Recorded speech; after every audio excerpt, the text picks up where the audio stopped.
राधे राधे दोस्तों, कैसे हैं आप सब। दोस्तों, हमारे सनातन धर्म में होली के त्यौहार को सबसे बड़े मुख्य त्योहारों में से एक त्यौहार माना जाता है।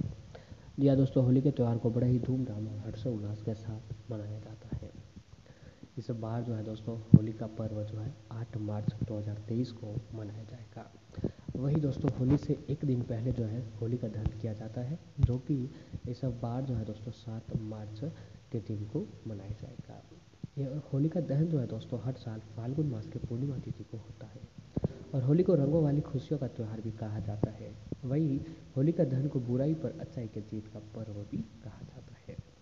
मान्यता है कि होली का दहन से वातावरण शुद्ध और होता है और आसपास में मौजूद नकारात्मक शक्तियाँ सारी नष्ट हो जाती है। होलिका दहन के बाद कई लोग उसकी राख को अपने साथ ले जाते हैं और इस राख के कई चमत्कारिक गुण भी होते हैं। धार्मिक मान्यताओं के अनुसार होलिका दहन के बाद की राख के कुछ खास उपाय करने से जीवन में कई फायदे मिलते हैं। तो चलिए दोस्तों, जानते हैं होलिका दहन की रात को अपने लाभ के लिए कैसे जो है इसे इस्तेमाल करना चाहिए।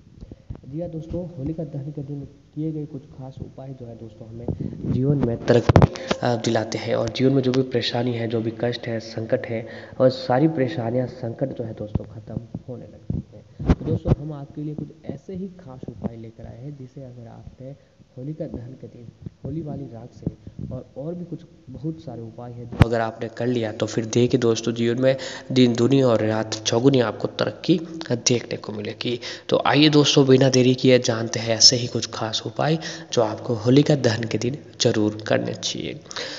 तो पहला उपाय है कि दोस्तों, यदि अगर आपकी आर्थिक स्थिति ठीक नहीं है, आप आर्थिक तंगी से गुजर रहे हैं, पैसों की आवक नहीं है या फिर अधिक धन खर्च हो रहा है, तो ये उपाय कर लें कि होलिका दहन के बाद उसकी राख को अपने घर ले आए। जी हाँ दोस्तों, जब होलिका दहन आपके घर के नज़दीक कहाँ हो रहा है वहाँ जाएं और आपको वहाँ से राख को जो है घर लेकर आ जाना है और इसे लाल रंग के कपड़े में बांध दें।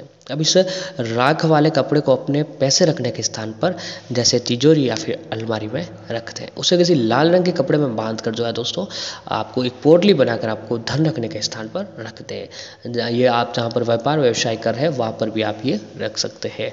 आप चाहे तो एक छोटी सी पोटली बनाकर अपने पर्स में भी रख सकते हैं। इस उपाय से आपको कभी भी जो है दोस्तों पैसों की तंगी नहीं झेलनी पड़ेगी।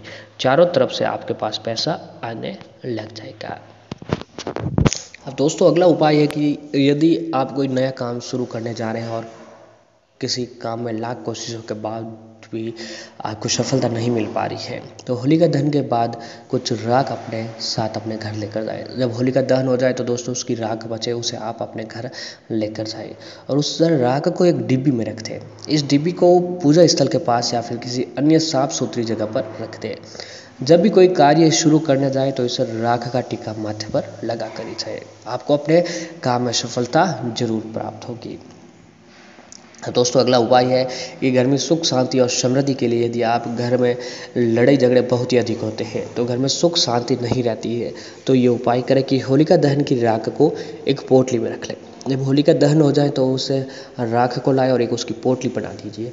जब कोई भी शुभ मुहूर्त आए तब इस राख को अपने घर के कोने में छिड़क दें। ऐसा करने से घर में नेगेटिव एनर्जी समाप्त हो जाती है और घर में पॉजिटिव एनर्जी बनी रहती है। इससे घर में लड़ाई झगड़े खत्म होंगे और परिवार में सुख शांति और समृद्धि जो है बनी रहती है। अब दोस्तों, अगला उपाय है कि यदि आपके घर में कोई बार बार बीमार पड़ रहा है या फिर किसी बच्चे को जल्दी नज़र लग जाती है, तो ये उपाय करें कि होलिका की राख को एक कपड़े में बांधकर शख्स के सिर के ऊपर से 7 बार घुमा दीजिएगा। अब इस कपड़े की मिट्टी को दबा दीजिएगा। किसी भी बुरी नज़र आपके ऊपर नहीं लगेगी। कोई भी बुरी नज़र है तो इस उपाय को करने से जो है दोस्तों वो बुरी नज़र जो है ख़त्म हो जाती है और घर में तरक्की जो है आपको देखने को मिल जाती है। दोस्तों, अगला उपाय जो है कि कहा जाता है कि दोस्तों प्राचीन काल में हिरण्यकश्यप नाम का एक अत्यंत ही बलशाली राजा था जो भगवान में बिल्कुल भी विश्वास नहीं रखता था, लेकिन उसका पुत्र प्रहलाद भी विष्णु जी का परम भक्त था। और होलिका दहन के समय ऐसी परंपरा भी है कि होली का जो डंडा गाड़ा जाता है उसे प्रहलाद के प्रतीक स्वरूप होली जलने के बीच में ही निकाल लिया जाता है।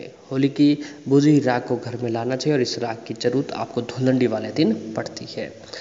तो दोस्तों सुख शांति और समृद्धि के लिए धुलंडी वाले दिन, होली वाले दिन जो है ऐसे करें इस राग का इस्तेमाल कि होली के दिन घर के आंगन को साफ करके वहाँ एक वर्गाकार आकृति बनानी चाहिए और उसके मध्य में कामदेव की पूजा करनी चाहिए। फिर घर की महिलाओं द्वारा कामदेव की प्रतिमा का चंदन का लेप लगाना चाहिए और कामदेव से प्रार्थना करते हुए कहना चाहिए कि हे कामदेवता मुझ पर प्रसन्न हो, आप ही यथाशक्ति ब्राह्मण आदि को दान करना चाहिए और चंदन लेप से मिश्रित आम का बोर आपको खाना चाहिए। और आज होली वाले दिन आपको वंदना करनी चाहिए कि होलिका विभूति को यानी होलिका की राख को धारण करना चाहिए। साथ ही मिट्टी से स्नान करने की भी परंपरा है। इसके साथ ही होली वाले दिन स्नान करने से शरीर पर मिट्टी लगानी चाहिए और कुछ देर बाद आपको स्नान करना चाहिए। इससे जो है दोस्तों आपको कभी भी किसी भी तरह की बीमारी जो है नहीं लगती है। अब दोस्तों आपको अपने घर पर लाकर होलिका की राख जो है कहाँ पर रखनी चाहिए, किस दिशा में रखनी चाहिए कि उसके बारे में भी जान लेते हैं। दोस्तों वास्तुशास्त्र के अनुसार होली जलाने के बाद होली की राख को घर के आग्नेय कोण यानी दक्षिण पूर्व दिशा में रखनी चाहिए, क्योंकि आग्नेय कोण का संबंध अग्नि तत्व से है और राख भी अग्नि जलने के बाद ही बनती है। आपको बता दें कि इस दिशा में होली की राख रखने से आपको व्यापार में लाभ मिलेगा और जीवन में आपकी उन्नति होगी और घर की जो है घर के सभी सदस्यों के बीच जो है आपके संबंध भी अच्छे बनने लगेंगे।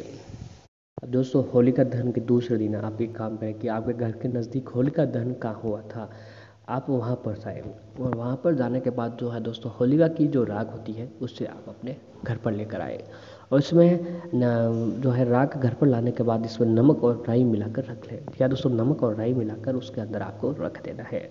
जब भी घर में किसी को नज़र बांधा हो तो उसके सिर के ऊपर से 7 बार उतार कर बाहर फेंक देना चाहिए। ऐसा करने से जो है दोस्तों कैसे भी जो है नज़र दोष क्यों ना हो वो ख़त्म हो जाती है। अगला उपाय कि दोस्तों राहु केतु और शनि की बुरी दृष्टि से आपके बिगड़े काम बिगड़ रहे हैं तो आपको होलिका दहन की राख को शिवलिंग पर चढ़ाएं। इस राख को नहाने के पानी में मिलाकर स्नान करने से नवग्रह पीड़ा भी आपके शांत हो जाते हैं। परिवार में कोई व्यक्ति लंबे समय से बीमार चल रहा है तो होली वाले दिन होलिका की राख लाकर उस बीमार व्यक्ति के माथे पर तिलक लगाएं। ऐसा आप 21 दिन तक करें, इससे व्यक्ति जल्द ही ठीक हो जाएगा। होली जलने के अगले दिन सुबह होलिका की राख यानी 7 चुटकी राख लें और उसे घर ले आए और फिर अब इस राख को तांबे के 7 छेद वाले सिक्के के एक लाल रंग के कपड़े में बांध लें और तिजोरी में रख दें। इससे घर में बरकत होगी। साथ ही इससे आप अपनी दुकान के मुख्य दरवाजे के ऊपर भी जरूर लटकाएं तो दुकान, व्यापार, नौकरी में उन्नति होने लगेगी। वास्तुशास्त्र के अनुसार होली जलाने के बाद होली की राख को घर के आग्नेय कोण यानी साउथ ईस्ट में रख दें क्योंकि आग्नेय कोण का संबंध अग्नि तत्व से है और घर से नेगेटिविटी दूर होती है। ऐसा करने से आपको बिजनेस में लाभ मिलेगा। छोटे बच्चों को बुरी नज़र से दूर रखने के लिए होलिका दहन की राख को चांदी की ताबीज या फिर कपड़े में बांधकर गले या फिर हाथ में पहना दीजिएगा। ऐसा करने से बच्चे को कभी भी बुरी नज़र नहीं लगेगी। दोस्तों होलिका दहन की भस्म को बहुत ही शुभ माना जाता है तो घर की नकारात्मकता ऊर्जा को दूर करने के लिए होली की भस्म को अपने घर पर लाएं और उसे पानी में मिलाकर जो है दोस्तों पूरे घर में छिड़क दें। इससे घर की सारी नकारात्मकता खत्म हो जाती है और घर में सकारात्मकता बनी रहती है।